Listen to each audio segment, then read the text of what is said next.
ही सवाल का उत्तर दे दें, पता नहीं परिणाम क्या होगा। 4 करोड़ लोग बिहार 35 साल में छोड़ के चले गए। एक बार उनकी जातिगत गणना करा दीजिए। मोदी जी तो पार्टी में एक बड़े नेता के रूप में थे, पहले संगठन का काम देखते थे, सरल थे और विचारक थे, व्यवहारिक थे, दूरदृष्टि था और आज वो नेतृत्व उसी प्रकार से दिख रहा है उभरते हुए, क्योंकि उनको मौका मिला और उन्होंने बेहतरीन भारत में प्रदर्शन किया। जब मैं भारतीय जनता पार्टी का महासचिव बना और वो राजनाथ सिंह जी की कैबिनेट में जो अध्यक्ष थे, तो मुझे याद है कि मुझे भी उस समय उनके साथ महासचिव बनाया गया था।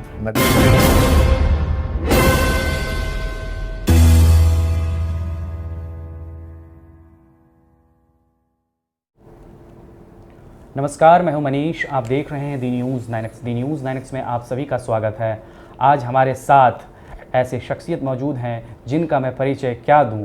कभी इन्हें मैं प्लेन पर चढ़ता देखता हूं तो कभी मैं प्लेन चलाता देखता हूं। हमारे साथ आज हैं सारण के सांसद, और यूं कहें तो कई लोग ये भी कहते हैं कि वो छपरा के सांसद हैं। हालांकि क्या कॉम्बिनेशन है, ये सारी बात करेंगे। आज हमारे साथ हैं राजीव प्रताप रूढ़ी जी। राजीव प्रताप रूढ़ी जी ने अपने व्यस्ततम शेड्यूल में हमें समय दिया, इसके लिए बहुत बहुत शुक्रिया। नमस्कार मनीष जी, और आपके व्यूअर्स को बहुत बहुत नमस्कार जी। सवालों का सिलसिला शुरू कीजिए। रूढ़ी जी, सबसे पहले ये बताइए, आपके बारे में जो मैं रिसर्च कर रहा था, पिछले 6 महीने लग गया आपको रिसर्च करने में मुझे, और मैं लगातार रिसर्च करके ही इंटरव्यू करता हूँ। रूढ़ी जी, विज़न इन बिहार ये क्या है और क्यों आप इसके लिए पूरे बिहार में घूम रहे हैं?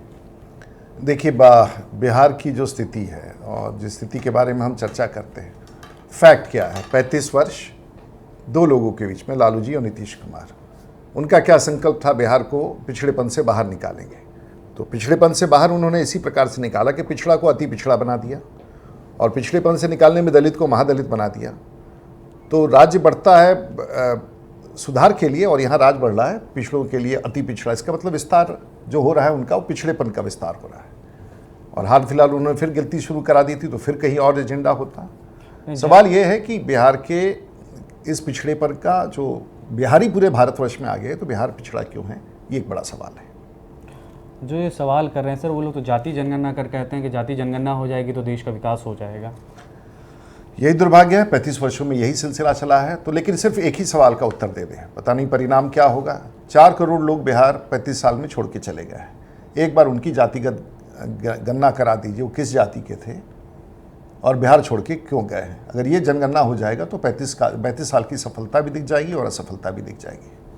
सर, आप विज़न इन बिहार की बात करते हैं, बीजेपी हिंदुत्व की बात करती है, दोनों को अटैच करके कैसे? नहीं, देखिए, हमारा एजेंडा वही है। आप अगर कभी हमारे राष्ट्रीय महासचिव विनोद तावडे का विषय सुनेंगे, उन्होंने कहा कि बिहार के पिछड़ेपन पर बड़ा सवाल खड़ा होता है, और भारतीय जनता पार्टी के लिए विकास और बिहार राज्य बहुत ही महत्वपूर्ण है।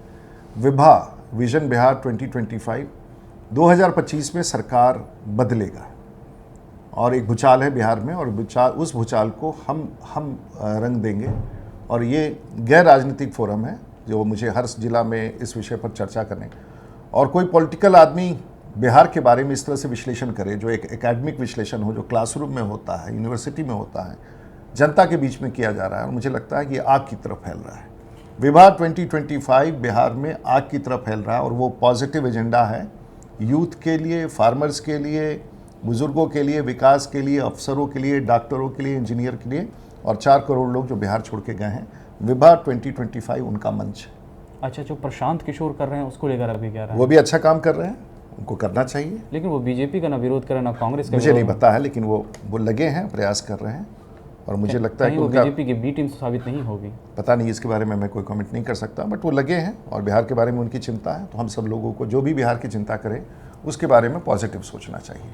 अच्छा रूढ़ी जी, आप तो सांसद हैं, आप हमारे एक बात क्लियर कर दीजिए हमारे दर्शकों को। कई लोग ये कहते हैं कि आप छपरा के सांसद हैं, कई लोग कहते हैं सारण के सांसद हैं, ये कहाँ से क्लियर? देखिए, डिलिमिटेशन के बाद अब मेरा पार्लियामेंट्री कॉन्स्टिट्यूंसी का नाम सारण है, छपरा उसका मुख्यालय है, और पहले इस डिलिमिटेशन के पहले इसे छपरा कहते थे। तो संसदीय क्षेत्र लगभग वही है, लेकिन उसका नाम आज इलेक्ट्रल पर सारण है। तो सारण मुख्यालय है, सारण कमिश्नरी है, इसीलिए फ़र्क पड़ जाता है। मैं अक्सर पॉलिटिकल किस्सों के बारे में ज़रूर इंटरव्यू करता हूं। आज मैं रूढ़ी जी से पूछूंगा कि पहली बार जब वो मोदी जी से मिले तो उनका अनुभव क्या था। देखिए, मोदी जी तो पार्टी में एक बड़े नेता के रूप में थे, पहले संगठन का काम देखते थे, सरल थे और विचारक थे, व्यवहारिक थे, दूरदृष्टि था और आज वो नेतृत्व उसी प्रकार से दिख रहा है उभरते हुए, क्योंकि उनको मौका मिला और उन्होंने बेहतरीन भारत में प्रदर्शन किया है। तो ये कहानी बहुत ही पुरानी थी जब मैं युवा मोर्चा का राष्ट्रीय उपाध्यक्ष था और आप हमारे प्रधानमंत्री जी प्रभारी थे, तो तब से संपर्क और 30-35 वर्षों का संवाद रहा है माननीय मोदी जी से। अच्छा, जब अमित शाह जी से मिले तो कैसा अनुभव रहा? अमित शाह जी से भी संगठन के मामले में मुलाकात होती रही, लेकिन जब मैं भारतीय जनता पार्टी का महासचिव बना और वो राजनाथ सिंह जी के कैबिनेट में जो अध्यक्ष थे, तो मुझे याद है कि मुझे भी उस समय उनके साथ महासचिव बनाया गया था। नड्डा साहब भी उसी समय महासचिव बने थे। ये सब लोगों के साथ मेरा कार्यकाल था, लेकिन उन्होंने ने बहुत अच्छा काम किया और सरकार में अच्छा काम कर रहे हैं। हम लोग भी साथ साथ चल करके देश के समर्पण में हैं। रूढ़ी जी से अब हम सवाल करते हैं बिहार के परिवेश में। बिहार की राजनीति में कभी राबड़ी देवी हावी हुआ करती थी और राबड़ी देवी से सीधा टक्कर सारण के चुनाव में हुआ था, वो भी 2014 में। जब आपके सामने राबड़ी देवी आई तो आपको पहला अनुभव क्या था? देखिए, अब मुझे उन लोगों के बारे में कुछ नहीं कहना है, चाहे लालू जी हो, राबड़ी जी हो, तेजस्वी जी। मैं एक ही चीज़ मैं कहना चाहूँगा कि एक ज़माने में जिससे पूरा बिहार लड़ता था, उससे मैं अकेले छपरा की धरती पर लड़ता था। शायद लोग भूल गए हैं। और छपरा के लोगों का बड़ा स्नेह रहा है, मेरी कोई कटुता नहीं है इनसे, और वर्षों से लड़ने के बाद एक प्रकार का संवाद हो गया है। और मुझे लगता है कि लालू प्रसाद जी ने भी मेरे नेतृत्व को स्वीकार कर लिया है। ये बात उचित नहीं लगेगा, लेकिन मुझे लगता है कि 30 साल के राजनीतिक यात्रा में मैं उनसे हमेशा लड़ता रहा और बिहार के लिए लड़ता रहा। लेकिन आज तक उसके बाद भी उनके समधी से मेरा चुनाव हुआ, तो आगे भी मैं लड़ता रहूँगा, लेकिन मेरी कोई कटुता नहीं है। लेकिन मेरी कटुता इस बात को लेकर है कि उनके सिद्धांतों ने बिहार को पिछड़ा बना के रखा और उसका रास्ता हमें ढूंढना पड़ेगा। देश जल्द एक नया संसद भवन देखेगा। रूढ़ी जी, अगर सबसे पहले अगर आप उस संसद भवन में जाएंगे तो आप क्या करेंगे? देखिए, हमने देखा नहीं है, लेकिन मेरे आँख के सामने बनते हुए दिखा है। और देश के प्रधानमंत्री ने 100 साल के बाद भारत में एक नया पार्लियामेंट दिया और उसके जुलाई के सेशन में हम लोग बैठेंगे। जो चित्र आए हैं, जो उसके बारे में विवरण प्राप्त हुआ है, वो बहुत ही अनोखा है, लेकिन बैठने के बाद हम विस्तार से बता पाएंगे। लेकिन दुनिया का सबसे खूबसूरत और सबसे प्रैक्टिकल पार्लियामेंट का निर्माण देश के प्रधानमंत्री नरेंद्र मोदी जी ने करवाया है। अब आते हैं हम लोग कर्नाटका इलेक्शन पर बातचीत करते हैं रूढ़ी जी से। कर्नाटका चुनाव को बीजेपी किस रूप में देखती है? देखिए, अभी तो समीक्षा का दौर है। हमें उम्मीद थी कि हम अच्छा करेंगे, लेकिन लोगों ने जो भी तय किया मैंडेट, लेकिन भारतीय जनता पार्टी के कार्यकर्ता हतोत्साहित नहीं हैं और मुझे लगता है कि एक बार विचार करके और पार्लियामेंट में हमारी स्थिति बहुत अच्छी रहेगी। अच्छा, बजरंग दल को लेकर के जो कॉरेस्पॉन्डेंसी हुई कि बजरंग दल बजरंग बली को लेकर के जो, देखिए, वहाँ का क्या स्ट्रैटेजी था उसके बारे में मैं कोई बाहर से बैठ के चर्चा नहीं कर सकता हूँ, लेकिन हिंदुत्व तो हमारे लिए एक बड़ा विषय है ही है। और देखिए, भारतीय जनता पार्टी का कोर क्या है?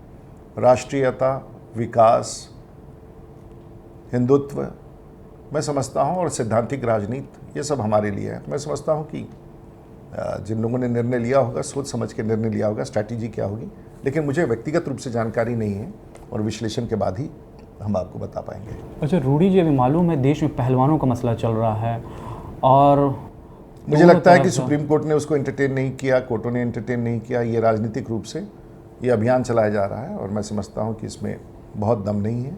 और क्यों एक ही राज्य के लोग उससे प्रभावित हैं? खिलाड़ी तो पूरे भारतवर्ष में हैं, तो ऐसा क्यों दिख रहा है कि एक ही स्थान के लोग, कुछ ऐसे लोग अकेले इसको, अब मुझे तो ऐसा ही लग रहा है। अच्छा, लालू प्रसाद यादव जी दिल्ली रवाना हुए, उन्होंने पटना में कहा कि अब बीजेपी केंद्र सरकार से हट जाएगी, इसको लेकर क्या कहना है? वो तो कई वर्षों से लोग प्रयास कर रहे हैं। तो मैं आपको इतना बताना चाहूँगा, 2014, 2019 और फिर 2024 में नरेंद्र मोदी जी के नेतृत्व में भारतीय जनता पार्टी की बड़ी बहुमत भारत में फिर से आने वाली है। और अब लालू जी अप्रासंगिक हो चुके हैं, ऐसा प्रतीत हो रहा है, बीमार हैं। लेकिन उनके स्वास्थ्य की शुभकामनाएं, क्योंकि मैं पिछले 25-30 साल से उनके खिलाफ बुलंदी से लड़ता रहा हूँ, लेकिन उनके स्वास्थ्य की शुभकामनाएं। देखिए, तेजस्वी जी आए हैं, लेकिन हम लोगों ने सोचा था नौजवान हैं, कुछ नया कर दिखाएंगे बिहार में, लेकिन मुझे लगता है कि उनका भी अवसर समाप्त हो गया।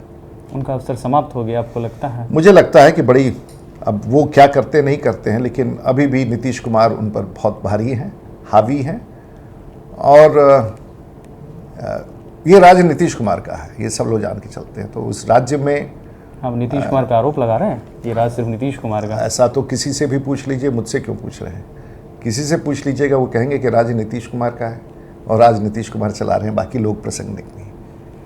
अच्छा, बागेश्वर धाम वाले बाबा धीरेन्द्र शास्त्री जी बिहार आए हुए हैं, बीजेपी के सभी नेता वहाँ पहुँचे हुए हैं। सब मैं कहने अच्छे नेता बने, उनका जो बातचीत है आकर्षण है। मैं भी अगर पटना में रहता उस समय तो मैं भी जाता, तो आकर्षण है और वो विषय जो रख रहे हैं लोगों में आकर्षण है। तेज प्रताप यादव लगातार विरोध कर रहे हैं उनका। पता नहीं उन लोगों के विरोध से राम भक्तों के सामने उन लोग कितनी चलेगी वो नहीं पता है, लेकिन विरोध का कोई कारण नहीं है। वो तो कोई राजनीतिक भाषण दे नहीं रहे हैं, लेकिन वो लगातार हिंदू राष्ट्र की बात हिंदू राष्ट्र की बात अगर कोई करता है तो संविधान में उसके पर रोक थोड़ी ना है, अपनी बात को रखने पर किसी को रोक थोड़ी ना है।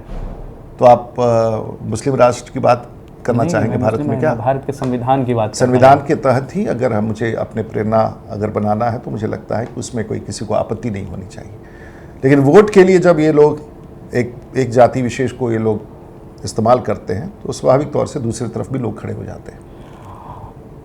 महागठबंधन सबसे बड़ा आरोप लगाती है, आपने जाति की बात कही कि वो जाति जनगणना से डर जाती है, तो क्या लगता है जनगणना वही होता है जहां पिछड़ेपन का एक स्वरूप उभर के आता है, और इसी कारण कोर्ट ने उस पर रोक लगा दिया।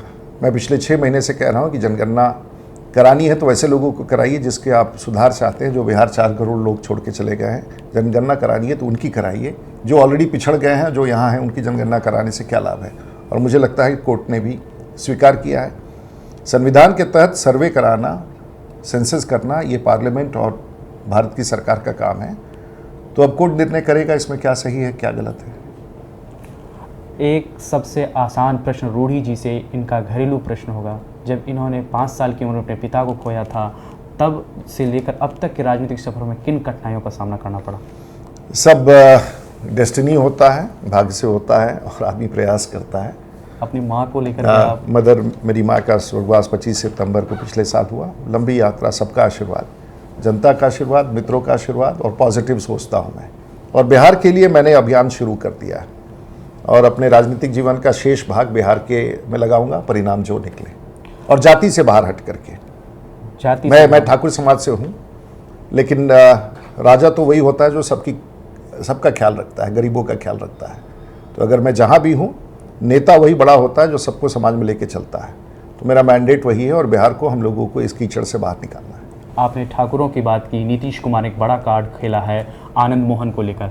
आनंद मोहन की रिहाई को लेकर आपकी क्या राय है? आनंद मोहन मेरे दोस्त हैं और मैं बहुत खुश हूँ कि उनकी रिहाई हुई। ये बहुत पहले होना चाहिए था। मुझे लगता है कि जब से बिहार में मैंने अभियान शुरू किया है, उसका लाभ शायद प्रत्यक्ष रूप से, और वही ताकत जिन्होंने उनको तंग कर रखा था, उन्होंने वो घुटनों पर चले आए और शायद बेकसूर लगता है होंगे, तभी तो हुआ ऐसा। उमा कृष्णैया के परिवार को क्या कहेंगे आप लोग? मेरी संवेदना उनके साथ है। वो दुर्घटना को नकारा नहीं जा सकता है, लेकिन जहाँ तक मुझे भी याद है कि आनंद मोहन वहाँ नहीं थे। जी, अच्छा, चिराग जी भी तो बिहार फर्स्ट, बिहारी फर्स्ट का विजन लेके चल रहे हैं। शायद अच्छा है। मेरे बातों को अगर आगे कोई बढ़ा रहा है तो मैं, ही इज़ यंग और ये बच्चे हैं, उनका बॉडी लैंग्वेज बहुत बढ़िया है, वो अच्छा काम कर रहे हैं और आई अप्रिशिएट हिम। मुझे अच्छा लगता है उनका उसमें। अगर बिहार के लिए कोई भी करेगा तो मैं उसके साथ खड़ा होने के लिए तैयार हूँ। बिहार के लिए कोई भी करेगा तो बिल्कुल। बहुत बहुत शुक्रिया। हमारे साथ थे सारण के सांसद राजीव प्रताप रूढ़ी जी। बहरहाल आपको हमारा इंटरव्यू कैसा लगा, आप अपनी राय हमारे कमेंट बॉक्स में ज़रूर दें। अगर आप हमारा यह वीडियो फेसबुक पे देख रहे हैं तो हमारा फेसबुक पेज लाइक करें। अगर आप हमारा यह वीडियो यूट्यूब पर देख रहे हैं तो हमारा यूट्यूब चैनल सब्सक्राइब कर लें, क्योंकि अब हम 2.5 लाख परिवार के सदस्य हो गए हैं।